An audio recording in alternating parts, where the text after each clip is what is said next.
প্রিয় দর্শক, বাংলাদেশে এফডিসিতে আবারও সাংবাদিকের উপর ওই ধরনের কাজ হয়েছে। সব আমি একটি কথা বলবো, আমার কাছেও বলতে খারাপ লাগতেছে। বাংলাদেশে সাংবাদিকদের কবে তাদের শিক্ষা হবে? আচ্ছা, যাই হোক, এফডিসিতে একটি নির্বাচন হয়েছে। সেই নির্বাচনে এবার সভাপতি যে হয়েছেন সে হচ্ছেন নিশা সওদাগর, আর যে সাধারণ সম্পাদক হয়েছেন সে হচ্ছে মনোয়ার হোসেন ডিপজল।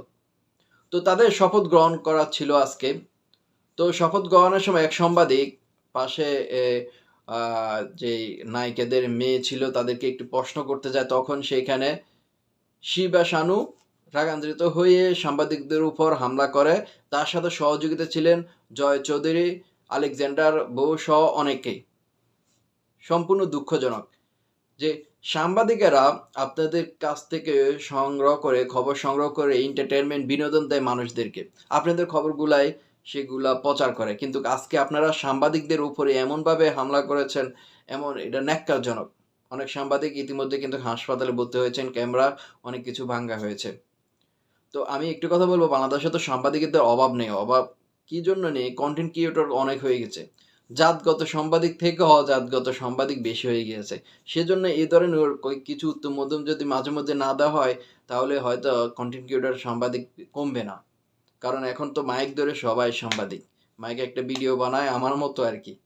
আমার মতো ভিডিও তৈরি করে, সে একজন সাংবাদিক। সাংবাদিকদের শিক্ষা হওয়া দরকার। যে কোথায় কার সাথে কথা বলতে হয়, কিভাবে। যে এভাবে আপনাদের লজ্জা লাগে না? সাংবাদিকদেরকে লজ্জা লাগে না যে এই ধরনের তাদের উপর এইভাবে কি বলবো? আপনারা ভিডিওটা দেখতেই পেয়েছেন ইতিমধ্যে। শিক্ষা হওয়া দরকার। বাংলাদেশের এখন কনটেন্ট ক্রিয়েটর সাংবাদিক সাংঘাতিক।